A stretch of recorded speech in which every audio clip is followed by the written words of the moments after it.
अस्सलाम वालेकुम, मैं हूं शाहिद हुसैन और मेरे साथ सीनियर साफी असगर उमर साहब और अमीन अनवर साहब। और हम बात करेंगे सानिया गुल प्लाजा से मुतालिक। चूंकि आज सानिया गुल प्लाजा से मुतालिक जो इंक्वायरी कमीशन बनाया गया था, जुडिशल कमीशन बनाया गया था, उसने अपनी तहकीकात, अपनी कार्रवाई जो थी वो मुकम्मल कर ली है और ये रिपोर्ट 7 अप्रैल को सिंध हुकूमत के हवाले की जाएगी।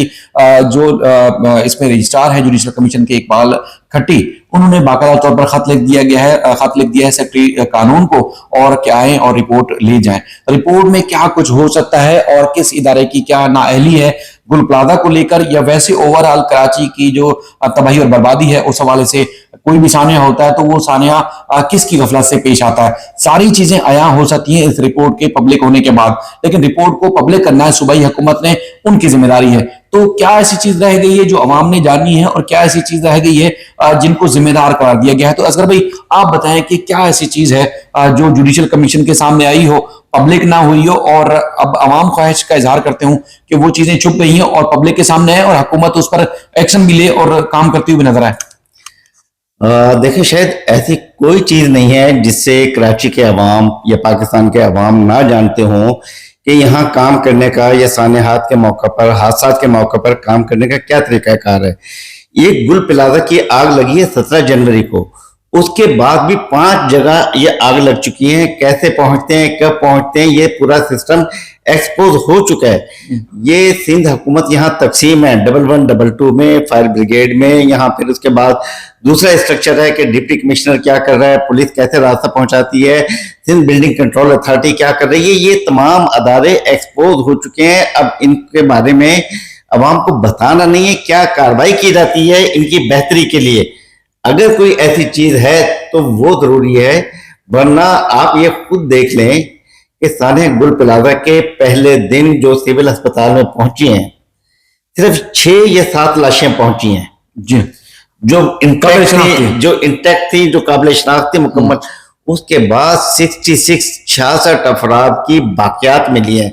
ये परफॉर्मेंस है हमारी सूबाई हुकूमत की, या जो भी कह ले कराची हुकूमत की, हमारे मुआशरे की, जो हम टैक्स देते हैं अपनी हिफाजत का, अपने तहफ़्फ़ुज़ का, एक पीस ऑफ माइंड का, कि किन हालात में हम काम करें, घरों से बाहर कैसे निकलें। उसकी हालत यह है आग लगने की कराची की सबसे बड़ी शाहराह एम.ए. जिन्ना रोड पर, बिल्कुल वो इमारत जिसके 3 और 4 अतराफ से पहुंचने के रास्ते थे, तंग गलियों में नहीं थी, कोई जवाब नहीं था कि ताखिर की जाती।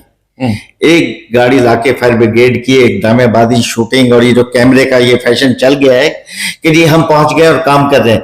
क्या काम कर रहे हैं, किस मैग्नीट्यूड पर, ये कितनी बड़ी सतह पे काम की जरूरत है, क्या हादसा हुआ है, इसका कोई हल नहीं है अभी तक। इसके लिए बरसों चाहिए होंगे, लेकिन 17 साल से यहाँ पे पीपल्स पार्टी की हुकूमत है, कोई बेहतरी की जानिब नहीं जा रही है। अगर इससे पहले कराची डेवलप हो रहा था, कहीं आग लगती थी, नुकसान होता था, इसराइल का सोचा गया, दूसरे अदारे सोचे गए और काम किया गया, बेहतरी की गई। लेकिन पिछले 17-18 साल में कोई बेहतरी नहीं हुई। कॉस्मोपॉलिटन सिटी ऊपर जाने की बजाय नीचे की तरफ आया और सिर्फ तबाही है। बिल्कुल। अच्छा, इसमें चूंकि तामीरात हों या कुछ और मामला, उसमें हर इदारे से तकरीबन जवाब मांगा गया और सवालात उनको लिख के दिए गए थे, जवाब आ गया। कुछ देर पहले भी आप जैसे बात कर रहे थे कि इससे पहले सड़कें कराची की बनती थी तो 20-22 साल तक एक सड़क जो नई तामीर होती थी वो चल जाती थी। पीपल्स पार्टी का जब से दौर शुरू हुआ है, उनकी बनाई हुई सड़क वो 2 साल भी नहीं चलती, बल्कि 4-6 महीने भी नहीं चलती। ये सूरत हाल है इन इदारों की। अभी देखें कि अभी हम तहकीकाती कमीशन तक रखते हैं जुडिशल प्लाजा की, फिर इसके अलावा तो बहुत ज्यादा चीजें हैं। आखिरी दिन तक यहाँ पर म्यूनिसिपल कमीशन भी पेश हुए, सीनियर डायरेक्टर लैंड भी पेश हुए KMC के। वो आखिरी दिन तक मुतमईन नहीं कर सके कि ब्रिटिश इंडिया के तहत किस शिक के तहत और किस इख्तियारात के तहत जमीन KMC के पास आई। जब ये सूरत हाल देखी तो मेंबर बोर्ड ऑफ रेवेन्यू ने, सूबाई हुकूमत उस पर कूद पड़ी, दावा कर दिया कि ये जमीन हमारी है और KMC के पास महदूद है। और जब उनसे उसके चीजों के, उनके दावे के बारे में शहादतें और एविडेंस मांगे तो वो आखिरी दिन तक नहीं दे सके थे और कल तक ये कमीशन उनसे डॉक्यूमेंट मांगता रहा, कोई नहीं दिया जा सका। इसी तरीके से SBA से आखिरी वक्त तक डॉक्यूमेंट मांगे जाते रहे कि जमीन का स्टेटस तब्दील करने का और ये कुछ करने के लिए आपके पास क्या कार्रवाई है, क्या रिकॉर्ड है, वो नहीं पेश किया जा सका। ये बहुत आखिर तक इन्हें किसी को कुछ पता नहीं क्या करना है, बस सिर्फ ये है कि ये चीज बन रही है, अपना हिस्सा कैसे लेना है और कागजात पे क्या नजर आना है, कागजात का पेट कैसे भरना है, सिर्फ ये काम किया जा रहा है। काम करने की, इस्लाहात की, बेहतरी की, शहरियों के लिए टैक्स को हलाल करना, ये कुछ नहीं है स्टेट के सामने। इस वक्त स्टेट सिर्फ इस बात पर है कि ज्यादा से ज्यादा कमीशन किस तरीके से कमाया जाए। बिल्कुल। अच्छा अमीन, अगर हम आपसे सवाल करें तो उससे पहले चूंकि जब ये ओपन हियरिंग होती थी या जितने भी सवालात होते थे, कमीशन की कोई मेरे ख्याल में ऐसी कोई कार्रवाई नहीं थी जो पब्लिक से ढकी छुपी हो, क्योंकि पब्लिक को वो सारी चीजें मीडिया के जरिए पहुंचाई जाती रही जो कार्रवाई होती थी। किसी को खत लिखा, किसी का जवाब आया, और उसके बाद फिर ओपन कोर्ट में जो कार्रवाई होती थी सारी पब्लिक भी होती रही। तमाम इदारे एक्सपोज हुए। हम बात करें केएमसी की, एक्सपोज हुआ। हम बात करें म्यूनिसिपल कमीशन की, वो एक्सपोज हुआ। फायर ब्रिगेड केएमसी का डिपार्टमेंट वो एक्सपोज हुआ, नाअहली उनकी खुल के सामने आई। इसके अलावा हम जो सिविल डिफेंस डिपार्टमेंट है उसकी, महकमा बोर्ड ऑफ रेवेन्यू, एसबीसीए और तमाम रेस्क्यू 112 तमाम के मुकम्मल के तौर पर एक्सपोज होते हुए नजर आए, क्योंकि ना तो विल है, ना लोगों के अंदर जज्बा है, ना आलात है, ना मुलाजमीन की तादाद है, और तो और कोई उनकी देखभाल करने वाला भी कोई इदारा नहीं। मैंने कुछ दिन पहले कमीशन के जराये से पूछा कि ये सारी कार्रवाई तो हो चुकी है, कमीशन अपनी ऑब्जर्वेशन क्या दे सकता है मुमकिन तौर पर? तो उन्होंने मुझसे कहा कि जो कार्रवाइयां थी उसमें आप लोगों की नजर में कार्रवाई के सुनने के बाद आप लोग खुद क्या समझते हैं कि किसकी जिम्मेदारी हो सकती है?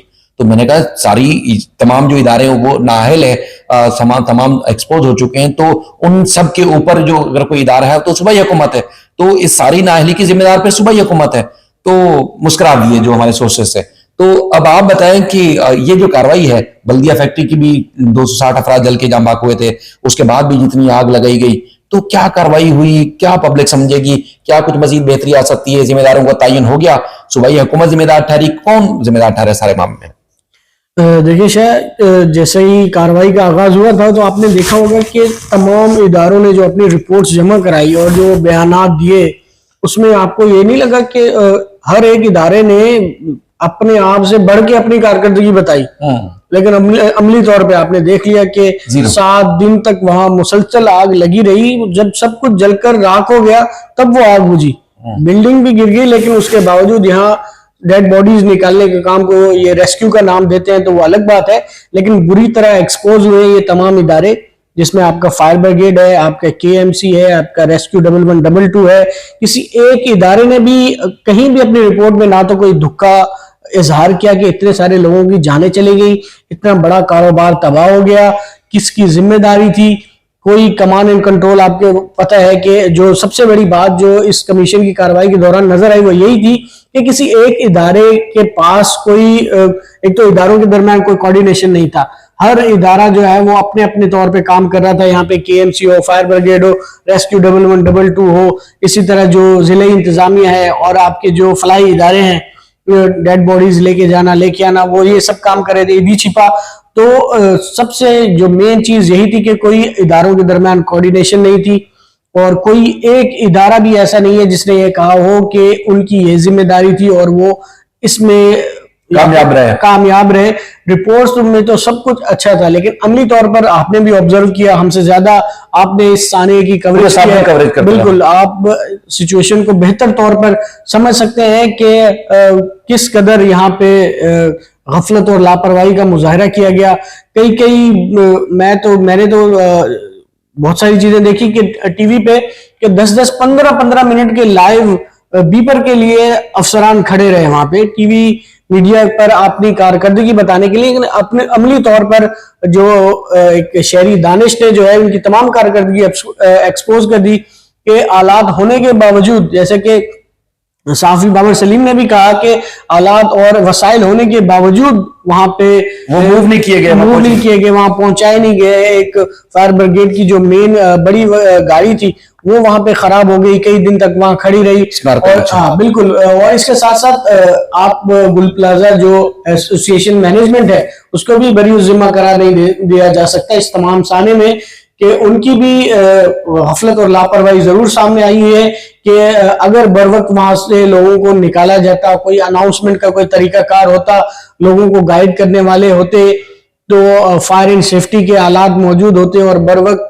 जो रास्ते हैं आप कह रहे हैं, एक तो हंगामी सूरत हाल से निपटने के लिए उनके पास निजाम नहीं था, अगर निजाम था तो वो एक्टिव नहीं था, जिसकी वजह से ज्यादा लोग गए जिनकी जान से गए। अभी देख, हम मुख्तलिफ अदारों का नाम ले रहे हैं, लेकिन एक अदारे का जो हम नाम नहीं ले रहे क्योंकि वो परफॉर्म नहीं करता, बिल्कुल हमेशा खामोश बैठा रहता है, वो है सिविल डिफेंस। हाँ, सबसे अहम अदारा है जंगी हालात में, तूफान में, आफात में उसकी जिम्मेदारी है निपटना।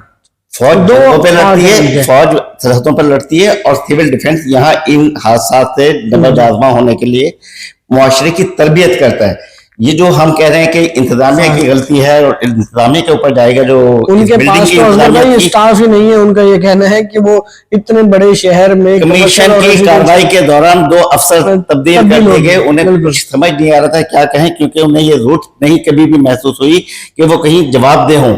कमीशन ने कम से कम उन्हें बुलाया और वहां क्या तब्दीलियां होती रही और कैसे कुछ हुआ, और वहां कैसे वो करोड़ों रुपए की करप्शन करते हैं, सर्टिफिकेट जारी करते हैं, उनके बगैर कोई काम नहीं हो सकता, कोई इमारत नहीं बन सकती।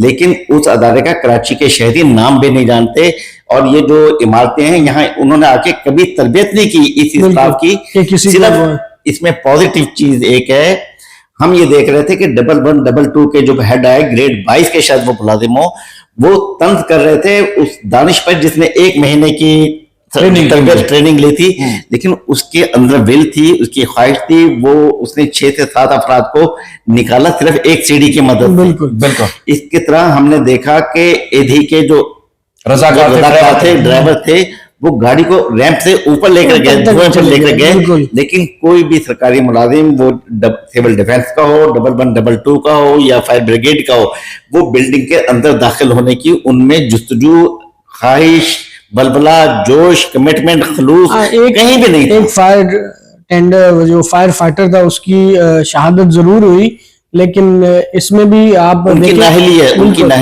नाहली की वजह से शहादत हुई। हम ये देख रहे थे ना उनकी तरबियत कैसे थी कि वो सीढ़ी उल्टी लगा रहे थे, सीढ़ी सीधी लगा रहे थे। ये उनकी हमाकतें किस तरीके से हैं और किस तरीके से वहां भर्तियां होती हैं, प्रमोट किया जाता है, वो एक अलहदा मामला है। बिल्कुल, ये सूरत हाल है, बड़ी खतरनाक है कि यहाँ पर कुछ भी काम नहीं किया जा रहा है, और जो काम करते हैं उनके ऊपर तंज किया जा रहा था उस दानिश के ऊपर। सबसे पॉजिटिव चीज ये है कि उसको रिकॉग्नाइज करना चाहिए, गवर्नमेंट को भी, सोसाइटी को भी, सिविल डिफेंस को ज्यादा एक्टिव करना चाहिए। अभी तो मैं कहता हूं कि आप सानिया गुल प्लाजा पे बात कर रहे हैं, कुछ अरसे के बाद आप सानिया रिम्पर प्लाजा और सानिया गुल तिजारा भी करेंगे, क्योंकि इस आग से जो उन्हें नुकसान पहुंचा है, और सानिया गुल प्लाजा पे एक आग लगी थी 17 जनवरी को, और उसके बाद आप भी देखा आपने ईद के दिनों में फिर एक आग लग गई थी। तो उसके साथ की जो इमारत हैं जो उन्हें नुकसान पहुंचे, गवर्नमेंट की तवज्जो उस पर नहीं है।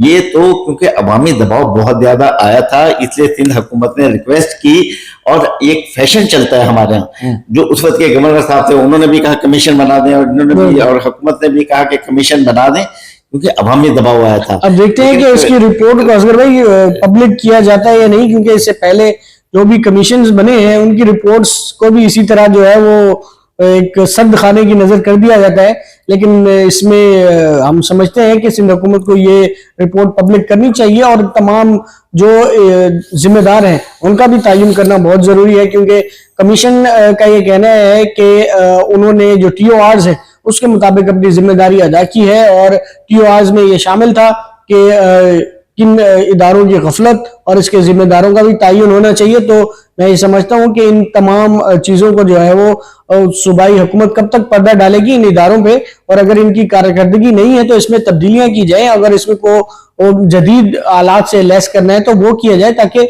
आइंदा ऐसे सानियात से बचा जा सके। बिल्कुल। अच्छा, चूंकि वीडियो वाइंड अप करते हैं, अजहर भी कुछ कहना चाहते हैं? हाँ, मैं ये कहना चाहता हूँ कि जैसे एक पहले कराची में थाना हुआ था नश्तर पार्क का, उलमा बड़ी तादाद में शहीद हुए, ये कुछ हुआ, उसको सिंध हुकूमत ने पूरा वक्त नहीं दिया था, वो अपनी कार्रवाई मुकम्मल नहीं कर सका था और डंप हो गया। इसमें यही हालात देखते हुए जस्टिस आगा फैसल ने बहुत तेजी के साथ काम किया, और उन्होंने ये कार्रवाई को वक्त मुकम्मल कर लिया कि 10 अप्रैल को मुकम्मल होना था। उन्होंने 3 तारीख को ये कार्रवाई मुकम्मल की और 7 तारीख को उसे पेश कर रहे हैं। तो देखें कि क्या चीजें सामने आती है और सिंध हुकूमत उस पर कैसे अवामी दिलचस्पी का इजहार करती है और अवाम में उसको पब्लिश करती है या नहीं करती है। अच्छा असगर भाई, चूंकि जिस तरह कमीशंस की बात हुई, तो जिस तरह हमने देखा, पहले आपने कवर्स किए हुए हैं, और इस तरह हाई प्रोफाइल केसेस अदालतों में, सुप्रीम कोर्ट, मुख्तलिफ अदालतों में हमने कवर किया हुआ है, लेकिन पहली बार हमने देखा कि एक शफाफ और एक पब्लिकली जिस तरह कमीशन ने एक आजादाना तरीके से काम किया है, जस्टिस आगा फैसल साहब की सरबराही में जो कायम किया गया था, शायद उसकी कोई मिसाल नहीं मिलती, क्योंकि उन्होंने कोई चीज को छुपाया नहीं है। जो भी तमाम था कार्रवाई सारी पब्लिक open रखी रखी है। और ओपन रखी, आम आवाम को भी इनवाइट किया गया, सबको लेटर्स लिखे गए, अखबारों में इश्तिहारात दिए गए कि पब्लिक भी इसमें चाहे तो पार्टिसिपेट कर सकती है। तो मेरा नहीं ख्याल कि किसी को भी इस कमीशन के कारकर्दगी के ऊपर या कार्रवाई के ऊपर एतराज होगा। अब चूंकि कमीशन कार्रवाई अपनी मुकम्मल कर चुका है और कमीशन ये रिपोर्ट सूबाई हुकूमत के हवाले करेगा, सूबाई हुकूमत की जिम्मेदारी है कि वो उसको पब्लिक करती है या नहीं करती। लेकिन मैं एक चीज आपको वाजे कर दूं कि जो जो चीजें कमीशन के सामने आई हैं, मेरा नहीं ख्याल कि कोई पर्दा रह गया जिसमें आप ये कह सकते हैं कि ये इदारा तो जिम्मेदार है और ये इदारा जिम्मेदार नहीं है। जिस राजगर भाई ने और अमीन भाई ने आपको तफसीलात बताई कि वो चीजें एक्सपोज हो चुकी हैं। अल्टीमेट जो जिम्मेदारी बनती है इस सारी कार्रवाई को लेके, आप भी शायद एक बार फिर भी कहेंगे कि वो जो बनती है वो सूबाई हुकूमत की जिम्मेदारी बनती है कि जो अफसर, जो इदारे में रहने वाला मुलाजिम कोई भी अगर ना अहले, चाहे वो ड्राइवर ही क्यों ना हो, तो उसको तब्दील क्यों नहीं किया जाता, उसको साल साल मुसल्लत क्यों किया जाता है, सरकारी तनख्वाहों पे क्यों उसको पाला जाता है कि जिसके अंदर ये विली ना हो कि वो अगर कोई सानी में उसकी जिम्मेदारी लगाई गई है किसी वाक़े से निमटने के लिए उसको जिम्मेदारी सौंपी गई है तो वो पूरी क्यों नहीं करता। देखिए शायद इसमें जब तक सजा और जजा का तस्वुर नहीं होगा ना, तो ये मामला तो इसी तरह चलते रहेंगे। अगर कोई अफसर अच्छी कारकर्दगी दिखाता है तो उसको उसका जरूर रिवॉर्ड मिलना चाहिए, लेकिन अगर कहीं गफलत और लापरवाही का मुजाहरा होता है तो उस पर उसको पनिशमेंट भी होनी चाहिए। बिल्कुल। जब तक ये तस्वुर नहीं होगा उस वक्त तक ये इदारे मेरा नहीं ख्याल के ठीक हो सकते हैं। शायद मुझे बड़ी हैरत है कि सीनियर डायरेक्टर लैंड आए और ये जो हमारा फायर ब्रिगेड के लोग आए और उसके बाद म्यूनिसिपल कमिश्नर खुद आए और उसके बाद जो लेटर लिखे गए, उसके बावजूद मेयर कराची का रद्द अमल नहीं आया कि केएमसी ने क्या किया। उन अफसरान से बात पुरस नहीं कर रहे कि क्यों असिस्ट नहीं किया गया बेहतर तरीके से कमीशन को। हाँ। इस सिलसिले में मेयर कराची को, एक तो वो जब आग लगी उस दिन स्पॉट पर नहीं थे, शहर से बाहर, लेकिन उसके बाद आने के बाद भी उन्होंने इस पर कोई दिलचस्पी, उनका इंटरेस्ट नजर नहीं आया कि उनके अफसरान। कहने का मकसद ये है कि सर अगर सूबाई हुकूमत के पास से रिपोर्ट चली जाती है, रिपोर्ट सील्ड है, हुकूमत की मर्जी है कि वो उसको ओपन करे या ना करे, लेकिन मेयर कराची की ये जिम्मेदारी जरूर बनती है कि चूंकि ये कार्रवाई सारी ओपन रही है और उसमें कमीशन ने क्या सवालात पूछे थे, क्या उन इदारों का रिस्पॉन्स रहा, उन अफसरान का रिस्पॉन्स रहा, तो उस पर भी वो चाहें तो कार्रवाई कर सकते हैं। तो ये बड़ी एक अहम बात है जिस पे तवज्जो होना बहुत ज्यादा जरूरी है। तो मजीद इस सिलसिले में जो चीजें होंगी वो आपके सामने रखते रहेंगे। आप दोनों का बेहद शुक्रिया, आप सबका बेहद शुक्रिया। अल्लाह हाफिज।